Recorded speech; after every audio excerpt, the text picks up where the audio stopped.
ని చూడ్డానికి కావ్య దగ్గరికైతే వెళ్తుంది. అప్పుడు ఇక కావ్య అపర్ణని క్షమాపణ అడుగుతుంది. నన్ను క్షమించండి అత్తయ్య గారు, మీరు లేనప్పుడు ఇంట్లో నుంచి వచ్చేయడమే కాకుండా మీరు ఎలా ఉన్నారో కనీసం ఫోన్ కూడా చెయ్యలేదు అని అంటూ బాధపడుతూ ఉంటుంది. అసలు నీకు నేను క్షమాపణ చెప్పాలి, నువ్వు నాకు క్షమాపణ చెప్పడం ఏంటమ్మా అని అంటూ ఉంటుంది అపర్ణ. అయితే నేను కూడా ఇప్పటి వరకు నా ముఖం నీకు చూపించాలని లేక ఇప్పుడు రాలేదు, లేకపోతే ఎప్పుడో నిన్ను చూడ్డానికి వచ్చేదాన్ని. ఎందుకంటే నా వల్లే కదా నువ్వు నీ భర్తకి దూరం అయిపోయావు, నా వల్లే రాజు నిన్ను ఇంట్లో నుంచి బయటికి గెంటేశాడు అని అంటూ ఉంటుంది అపర్ణ. అయితే అప్పుడే ఇక కావ్య అయితే, లేదత్తయ్య అలా అనుకోకండి, ఆయన మనసులో నా మీద ఉన్న అభిప్రాయం ఏంటో అప్పుడే బయటపడింది, నా మీద ఆయనకి ఎటువంటి ప్రేమ లేదని తెలుసుకున్నాను అని అంటూ ఉంటుంది కావ్య. అప్పుడే ఇక అపర్ణ అయితే, ఆడు ఏదో ఆవేశంలో కోపంలో అన్నాడు, కానీ వాడికి నువ్వంటే ఇష్టం అని అంటూ ఉంటుంది అపర్ణ. అయితే ఇంకా నన్ను మాటలతో మాయ చేయడం మీకు కష్టమే అత్తయ్య, ఎందుకంటే ఆయన గుండె లోతులో నుంచే వచ్చిన మాటలు నా గుండెల్లో గుచ్చుకున్నాయి గుణపాల్లాగా. ఎప్పటికీ కూడా నేను ఆ మాటల్ని మర్చిపోలేను అని అంటూ ఉంటుంది కావ్య. అప్పుడే అపర్ణ అయితే, అమ్మా కావ్య, ఎప్పటికీ నువ్వు ఆ ఇంటికి తిరిగి రావా అని అంటూ ఉంటే, విధిరాత ఎలా ఉంటే అలా జరుగుతుంది అత్తయ్య, ఆత్మాభిమానం దెబ్బతిని మనసు ముక్కలైపోయింది, నీతో నేను బలవంతంగా కాపురం చేశాను అన్న నా భర్త మాటని విని నాకు జీవితం మీదే విరక్తి పుట్టింది, అందుకని ఆత్మహత్య చేసుకునేంత పిరికిదాన్ని కాదు, తల్లిదండ్రుల దగ్గరికి చేరాను, ఒంటరి బ్రతుకుతున్నాను అని అంటూ ఉంటుంది కావ్య. అయితే అప్పుడే కావ్య మాటలు విని చాలా బాధపడుతూ ఉంటుంది అపర్ణ. అయితే నువ్వు లేని ఆ ఇంట్లో అసలు ఒక్క క్షణం కూడా ఉండాలని అనిపించడం లేదు. ఒకప్పుడు నువ్వు ఇంట్లో నుంచి ఎప్పుడు వెళ్ళిపోతావని ఎదురు చూసిన నేను నువ్వు లేకపోతే ఎలా ఉండాలా అని ఆలోచించాల్సి వస్తుంది. నా కొడుకు నిన్ను అర్థం చేసుకొని చేసిన తప్పుని తెలుసుకొని వస్తే నువ్వు వస్తావు కదా అని అంటూ ఉంటే, అప్పుడు ఇక ఆయనకి ఎప్పటికీ కూడా నిజాలు తెలియవత్తయ్య, తెలిసిన ఆయనకి సాక్ష్యాలు కావాలి, సాక్ష్యాలు మనం ఎక్కడి నుంచి తీసుకొస్తాం అని అంటూ ఉంటుంది కావ్య. తర్వాత ఇక అపర్ణ అయితే ఇంటికి వచ్చేస్తుంది. ఇంటికి వచ్చిన తర్వాత ఎక్కడికి వెళ్ళాం మమ్మీ అని అడుగుతూ ఉంటే, నా కోడల దగ్గరికి వెళ్ళొస్తున్నాను అని అంటూ ఉంటుంది అపర్ణ.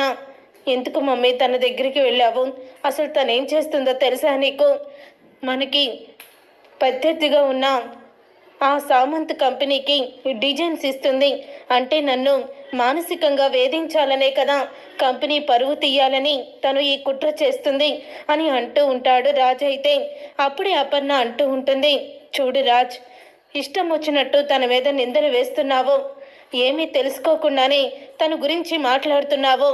మరి రాహుల్, రుద్రాణి ఇద్దరు వాళ్ళు చేసిన తప్పులు కళ్ళెదురుగా కనపడుతున్నా కనీసం వాళ్ళని నువ్వు ఒక్క మాట కూడాను, అంటే కావ్య అంటే నీకెందుకు అంత లోకువా, ఇప్పుడు కావ్య డిజైన్స్ వేసింది, అసలు తను ఎలా వేసింది, ఒకవేళ నీ మీద పగ తీర్చుకోవాలనే వేసిందా, లేకపోతే ఇంకో రకంగా ఏమన్నా డిజైన్స్ గీస్తుందా, తన బ్రతుకు తెరువు కోసం ఆ డిజైన్స్ని అమ్ముకుంటుందా అని నువ్వు ఆలోచించవా అని అనగానే, లేదు మమ్మీ, తనకి నేనంటే కోపం, అందుకనే తను నా మీద పగ తీర్చుకోవాలని ఇదంతా చేస్తుంది తప్ప తను ఏమీ కూడా ఆశించి కాదు, డబ్బు కోసం కాదు అని అంటూ ఉంటే, అప్పుడు ఇంకా అక్కడికి కళ్యాణ్ అయితే వస్తాడు.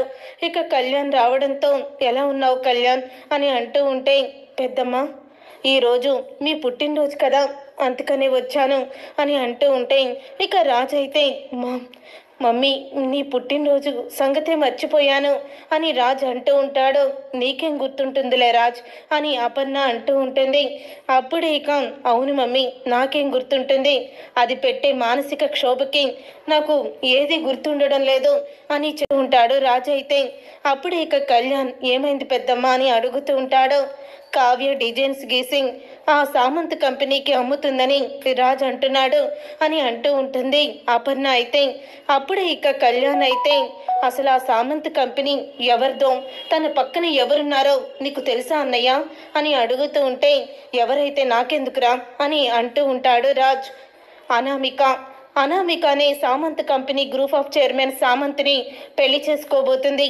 కేవలం మన 100 ఏళ్ల చరిత్ర ఉన్న మన కంపెనీని పాతాళంలోకి తొక్కేసి వాళ్ళ కంపెనీని నెంబర్ 1 స్థానంలో కూర్చోబెట్టాలని అనామిక ఆ చైర్మన్ని పెళ్లి చేసుకోబోతుంది అని అంటూ కళ్యాణ్ అయితే చెప్తూ ఉంటాడు.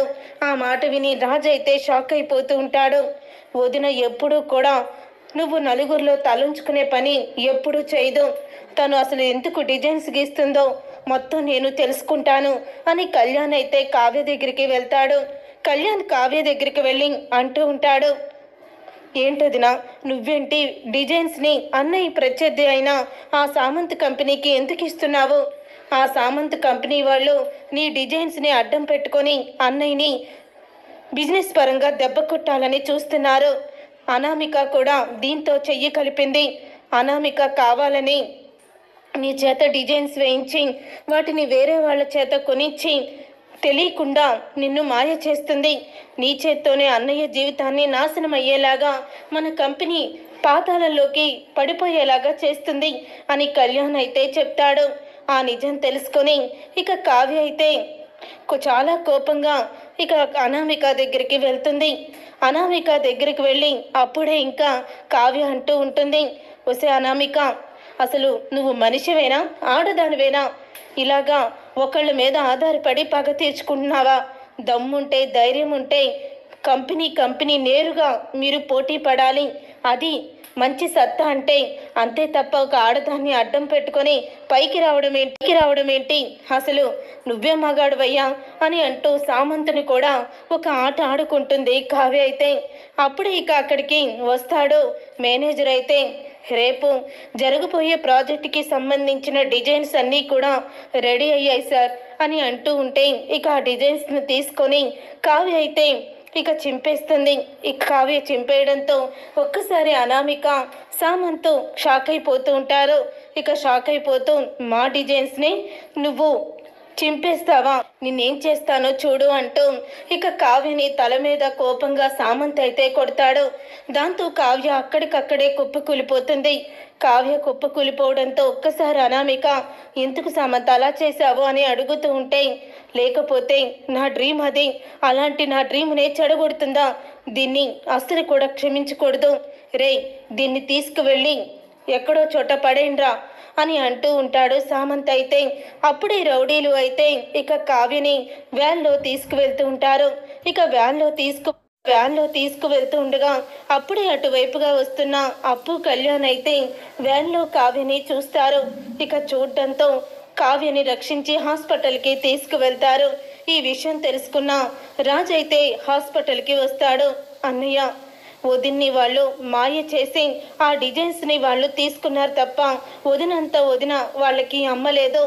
అసలు వాళ్ళు నీకు ప్రత్యర్థి అని వదినికి కూడా తెలియదు అని కళ్యాణ్ అయితే నిజాన్ని చెప్తాడు. ఇక డాక్టర్ అయితే వస్తుంది. డాక్టర్ వచ్చిన తర్వాత ఎలా ఉంది తనకి అని అడుగుతూ ఉంటాడు.